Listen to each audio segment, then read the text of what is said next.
Hi, good morning, everyone. My name is Ryan Wilson. I am the Executive Director of the Arizona State Chapter of NORML.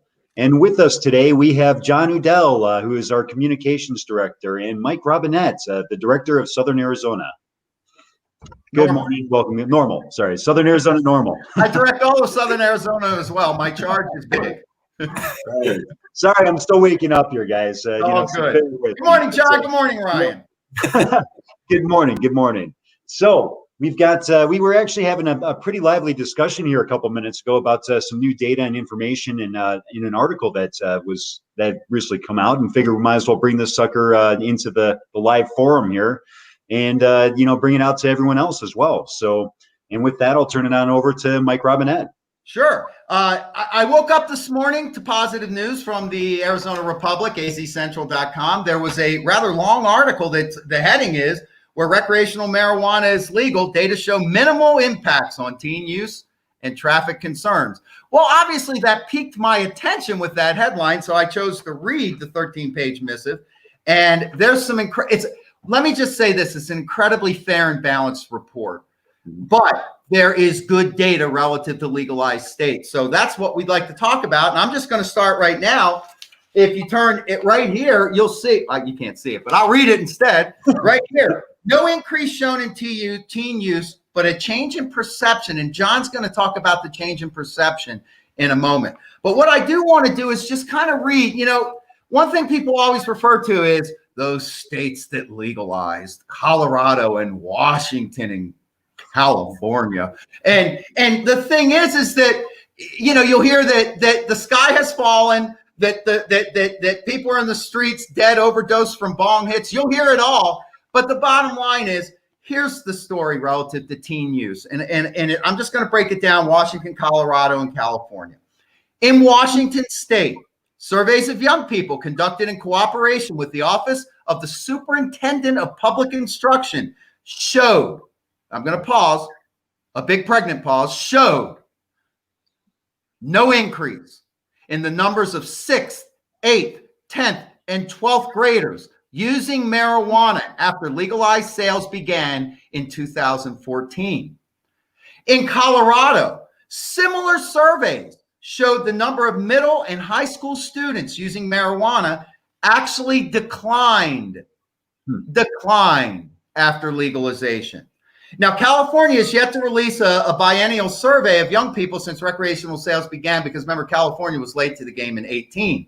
But prior surveys showed a 3.4% decline in young people in the state using marijuana, even with it being the first in the nation medical marijuana program that started in 1966, I wish, in 1996, and decriminalizing the drug in 2011. So 3 states where our opponents, the opponents of 207 will constantly cite, we're not seeing teen use going up, and the statistics bear that out. Secondly, really big point that comes right below this is Will Humble, who actually was the director of Arizona DHS when the medical marijuana program was implemented. He came out initially neutral to 207, and he actually, in the ballot guide, published a pro and a con statement. But in reaction to this data, he actually is quoted as saying the benefits outweigh the threats. And he said he had originally taken a neutral stance, but has changed now because of that data, because for Will Humble, one of his biggest concerns was the increase in adolescent use.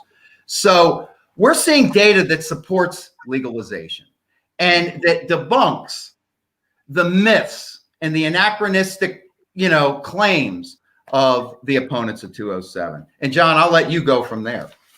Sure. So like Mike was saying, the data is really clear that enacting recreational legalization measures do not lead to increases in teen drug usage.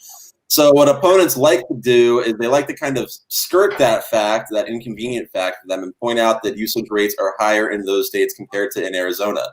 And the argument kind of goes that once you legalize recreational marijuana use, there's changing attitudes across the society, and those changing attitudes lead to increased teen consumption. But they kind of ignore a really important fact, which is that legalization does not happen without changing attitudes. So they kind of mix up that causal chain conveniently in a way that helps to suit their narrative. But there's really no avoiding this important fact, which is that there is no statistic showing that increased teen drug usage occurs after legalization. And they also ignored the fact that there's a large transfer of money from the medical marijuana fund caused by Prop 207 that will go to substance abuse and prevention efforts. So the statistics don't show there's any increase, and despite that, there's still money that's going to go to efforts to lead to reduced usage rates. So there's a lot in here to make things better and solve a problem that the law is not even going to really create. It'll just leave us better off.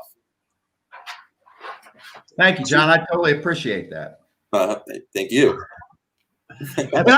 Real quick, I'd just like to say one thing about perceptions coming from 27 years in education is there's nothing wrong with someone 21 years old or older consuming cannabis responsibly.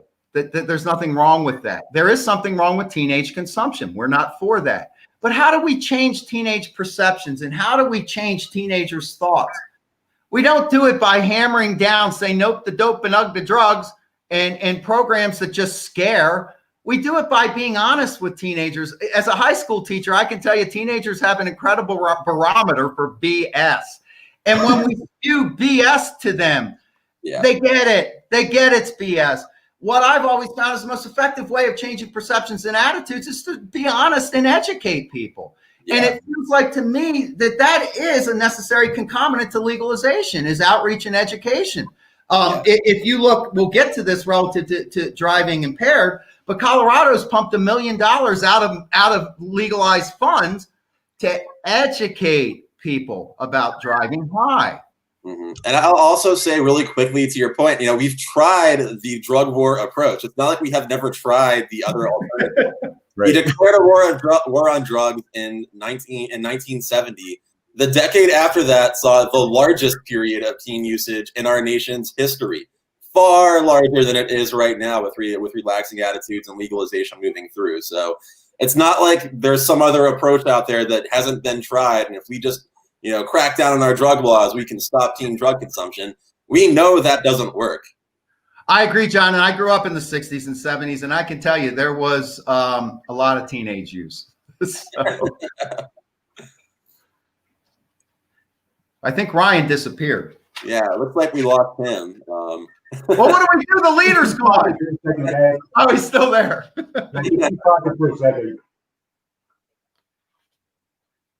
Well, let me move on then quickly to the second, because what this article did is address the two concerns that the opponents have at 207, teenage use, which we just talked about, and driving under the influence. Now, and we've been talking about DUI. As you guys know, the bottom line is Arizona is a zero-tolerance state. The mere presence of inactive metabolites in your system is an indication that you're impaired. That is unfair. But what I want to do is talk about first, and then, John, you and I will talk about the stats relative to DUI. But I kind of want to first mention Tom Dean, someone who works with us and advises us legally. Tom Dean had a really good quote about Arizona with zero tolerance. And in that, Tom actually stated, give me one quick second, that you really can't, this is Tom Dean, you quote, you can't really have legalization if every time a person gets behind a wheel, they are automatically a DUI. That is not legalization. And I wholeheartedly share Tom's sentiment there. Bottom line is this: when we legalize in November, what is going to happen is we are now going to be legally consuming cannabis. But if we were to get behind the wheel and be pulled over and have a blood draw, even if we had smoked a joint a week ago, we're DUI. Mm-hmm. There's no questions asked. If you have inactive metabolites in your system, you're drug DUI. So how can you have legalization? Legalize and permit the use of cannabis, yet say if you consume it and get behind the wheel, regardless, you're a DUI. So we're not making the highways unsafe. All we're doing is making the law fair to abide with the fact that cannabis will be legal. And therefore, if it's legal, we certainly should have the right to drive a vehicle as long as we're not impaired. And that's the key. The Top 207 does not handcuff police. All it says is you just have to be proven impaired to the slightest degree. That's it. Yeah. The wall of metabolites cannot prove you DUI. Yeah. Yeah, it's really a good and a fair approach. It allows for the police to make sure that we're getting people who are impaired off of the roads, but it also provides protections for users and moves things in a better direction because, like you referred to, right now we're in a zero tolerance state. That means if you get pulled over and you smoked a joint 2 weeks ago, you can go to jail for that, and that's not tenable now. It's certainly not going to be tenable after recreational is enacted. And if we were to make it so, I think that would really leave us be falling short of achieving one of the really important goals of recreational legalization, which is to make clear that people that consume marijuana should not be treated as criminals. You know, they're otherwise law-abiding citizens that contribute to society, and it's fundamentally unfair to make everyone who chooses to consume marijuana a criminal in the eyes of the law, and that's exactly what we would have otherwise. So I wholeheartedly agree with Tom Dean and what you were saying. As do I. And real quick, just to let you know the mindset of the opponents of 207, one of their main spokespersons is Lisa James. And here's her response quoted in the article relative to a metabolite draw being the guide for DUI. She said, regardless of how long marijuana stays in the user's body, quote, it has been an effective deterrent for marijuana DUI, and that deterrent will no longer exist. And so to me, we're getting to the point of where we're borderline abject insanity when we're talking about legalizing something, yet then saying if you use it, you're going to get a DUI. And that is the mindset here, that for whatever reason, the opponents believe that somehow a metabolite draw zero tolerance DUI law is a deterrent to all of us. Yeah. And I think, sorry, go ahead. I was going to say that, I just see a comment up here, that actually asks a question. It says, people that smoke and drive should be arrested for DUI, but just because it's in your system is BS. I think there's levels, right? And I just wanted to address the levels, comment or piece of the comment there. Are you guys familiar with the levels that Arizona has for determining, whether or not, the active metabolites that are in your system, are enough to cause impairment? We don't have levels right now. That's exactly right. We do not have levels. Donovan, we do not have any levels, which means that anything is cause for DUI. Metabolite draw. If you have inactive metabolites, you are a DUI in our state. It is zero tolerance DUI. Yep, that's right. So, and for people who are concerned, there is a clause in furthering the proposition under Proposition 105. We discussed that yesterday, the Voter Rights Protection Act. There is a clause that if there becomes a federally adopted, mandated level of impairment, that the legislature, in furtherance of Prop 207, can enact that into law. Yeah, and important to say that needs to be a scientifically proven and established system. Absolutely. So it can't be some imaginary line the legislature just draws, because, to your previous point, Mike, that would just be unfair. It would make a whole bunch of Arizonans into criminals, and that's just wrong. Yep, absolutely.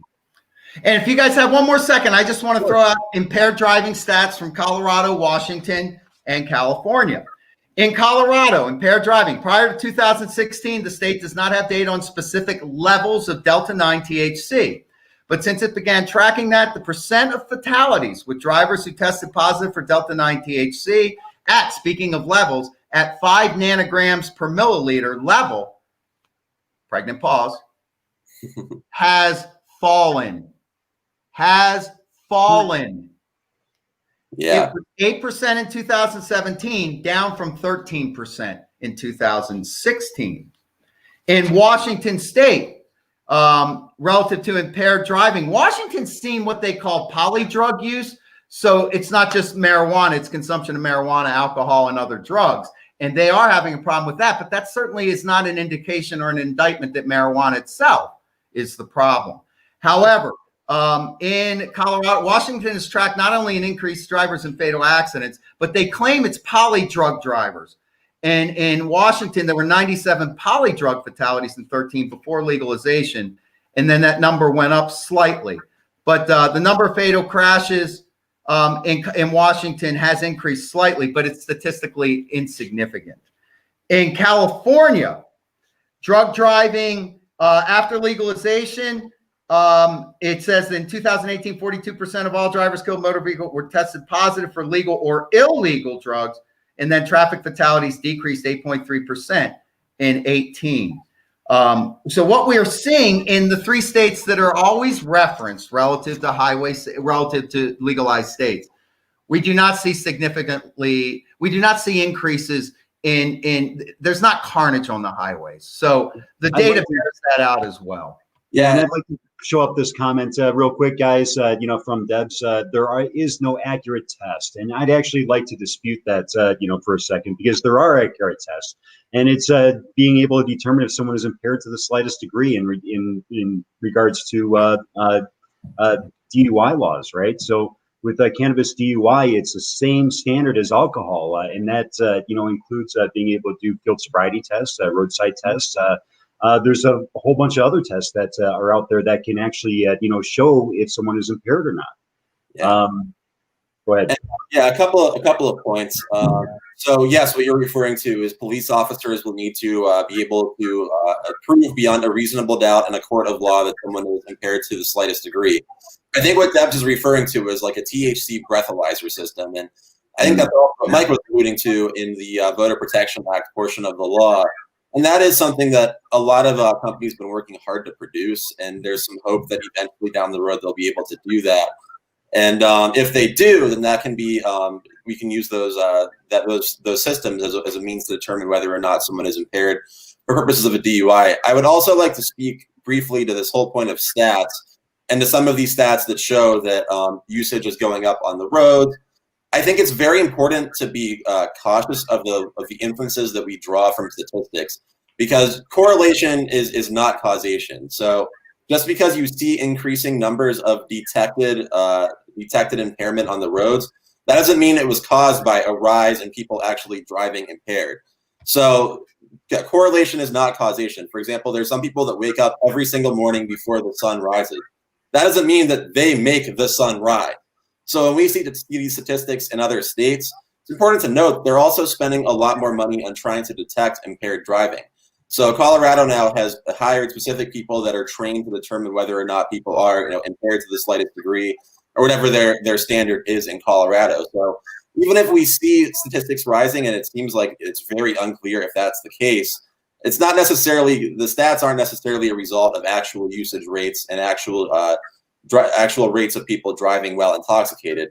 And then a third point that I'll make is I find it kind of ironic that to go back to our discussion about teen usage rates, they say, look, there's more people that use in Colorado, so regardless of whether or not those rates have gone up, we should be very cautious of that. But they ignore that approach and take the opposite approach when it comes to DUIs, because Arizona actually has much lower, or to say Colorado has much lower rates of people of impaired driving accidents than we do in Arizona. Their traffic fatalities are far lower. So if we're going to apply the same standard to teen usage that we apply to impaired driving, their argument really crumbles. So they've got to kind of pick one or the other here, and to adopt both is just totally inconsistent interpretation of the facts. But of course, we've been in this fight long enough to know that that's hardly something to be surprised about. Mm-hmm. Yep. Well, thank you guys both for your time here this morning. I'd like to wrap up. I think we covered a lot actually. Coming up, on almost 20 minutes here for this live stream.